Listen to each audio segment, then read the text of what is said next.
এমসিকিউতে যদি ভালো করতে হয় তার জন্য কি করতে হবে? এমসিকিউ প্রচুর প্র্যাকটিস করতে হবে। আজকে আমি উপস্থিত হয়েছি হিসাব বিজ্ঞান প্রথম পত্রের দৃশ্যমান অদৃশ্যমান লেনদেন অর্থাৎ অবচয়ের টপ 10 এমসিকিউ নিয়ে, যেগুলো বিগত বছরগুলো বিভিন্ন বোর্ডে আসছে। তো তোমরা দেখতেই পারছো আমাদের এমসিকিউ কটা সলভ করবো আজকে বলো তো। আমরা সলভ করবো হচ্ছে 10টা এমসিকিউ সলভ করবো। এটা হচ্ছে আমাদের এইচএসসি 2026 বা 27-এর জন্য। ওকে, তো আমরা কথা না বাড়িয়ে আমরা চলে যাই আমাদের এমসিকিউ অপশনগুলোর দিকে।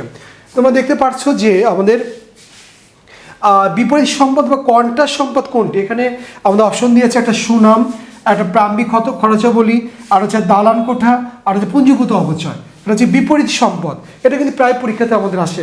বিপরীত সম্পদগুলো একটু আমরা জেনে নিই। অনাদিপনা সঞ্চিতি একটা, আর একটা হচ্ছে পুঞ্জীভূত অবচয়। ওকে, বা পুঞ্জীভূত অবচয় বা অবচয় সঞ্চিতি কিন্তু একই কথা। তাহলে এটা অ্যান্সার হবে কোনটা? এই পুঞ্জীভূত অবচয়। এটা বুঝতে পেরেছি।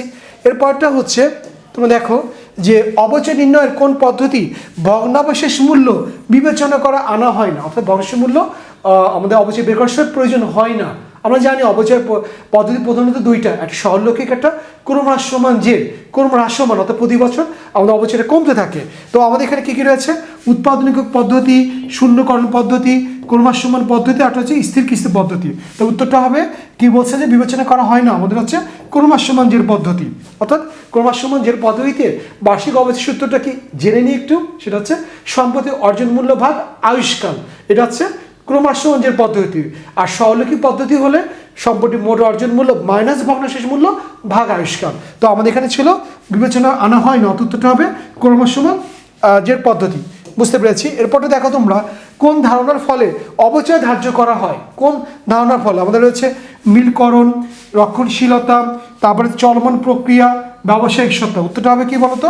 চলমান প্রক্রিয়া। এই ধারণা অনুযায়ী আমাদের অবচয় ধার্য করা হয়। ওকে, তারপরে তোমরা দেখো যে স্থায়ী সম্পদের মূল্যকে আনুমানিক আয়ুষ্কালের মধ্যে যুক্তিসঙ্গত ভিত্তিতে বর্ণনা করার পদ্ধতিতে কি বলা হয়? ওকে, আমরা কি জানি? সবাই জানি, তাই না? আর কোন চ্যাপ্টার করছি? অবচয়। উত্তরটা অবচয়ই হবে। ওকে, অবচয়। তারপর দেখো যে অবচয় হিসাবভুক্ত করার জন্য কোন জাবেদা দেওয়া হয়। আমরা জাবেদা কিন্তু অনেক ক্লাসিফিকেশন রয়েছে। তো আমরা অবচয়ের জন্য আমরা কি জাবেদা করব? আমরা করব সমন্বয় জাবেদা। উত্তরটা কি হবে? সমন্বয় জাবেদা। ওকে, তারপরে দেখি আমরা কি আছে। তারপরে হচ্ছে আমাদের খনিজ সম্পদের অবলোপনের সময় কোন পদ্ধতিটি প্রযোজ্য হয়? আমাদের উৎপাদন একক পদ্ধতি, শূন্যকরণ পদ্ধতি, পুনর্মূল্যায়ন পদ্ধতি, আটার হচ্ছে কি স্থির কিস্তি পদ্ধতি। তো উত্তরটা হবে আমাদের কি শূন্যকরণ পদ্ধতি। এটা আমরা একটু বেশি বেশি প্র্যাকটিস করব। ওকে, তারপর রয়েছে স্থায়ী সম্পদ ক্রয় করে উহা হতে যে সুবিধা পাওয়া যায় তার মেয়াদ কতদিন বা কত বছর হয়? আমাদের কি কি রয়েছে দেখো।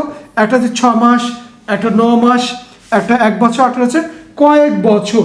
তো উত্তরটা কিন্তু হবে কয়েক বছর। আমরা এটার সুবিধাগুলো বা পেয়ে থাকি। উত্তরটা হবে কি কয়েক বছর। ওকে, তারপর তোমরা দেখো যে সাধারণত কোন সম্পত্তির অবচয় হয় না।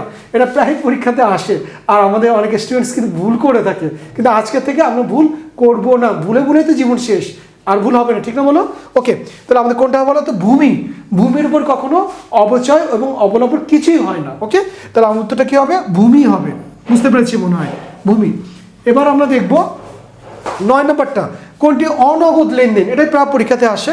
এটা হচ্ছে চেকে আসবাবপত্র ক্রয়, ক্রেডিট কার্ডের মাধ্যমে ক্রয়, চেকে আসবাবপত্র ক্রয়, এটা হচ্ছে সুনামের অবলোপন। তো উত্তরটা হচ্ছে আমাদের সুনামের অবলোপন। এটা হচ্ছে আমাদের অনগদ লেনদেন। কি লেনদেন? অনগদ লেনদেন। এবং আমাদের সর্বশেষ এমসিকিউটা হচ্ছে আমাদের পূর্ববর্তী বছরের তুলনায় পরবর্তী বছরে অবচয় পরিমাণ হ্রাস পায় কোন পদ্ধতিতে? একটা আমরা শিখেছিলাম, তাই না? প্রতি বছর অর্থাৎ সরলরৈখিক পদ্ধতিতে প্রতি বছর অবচয় পরিমাণটা স্থির থাকে বা সরল একই থাকে। এই জন্য সরলরৈখিক পদ্ধতির একটা নাম কিন্তু স্থির কিস্তি পদ্ধতি। ঠিক তেমনি ক্রমহ্রাসমান জের পদ্ধতি বা দ্বিক্রমহ্রাসমান জের পদ্ধতি, এটা হচ্ছে প্রতি বছর অবচয় পরিমাণটা কি থাকে? কমতে থাকে। ওকে, তাহলে আমাদের কি লিখছে? হ্রাস পায় বা কমতে থাকে। তাহলে কোনটা হবে? দেখি আমাদের ক্রমহ্রাসমান আছে কিনা। হ্যাঁ, ক্রমহ্রাসমান পদ্ধতি, এটি হচ্ছে আমাদের অ্যান্সার।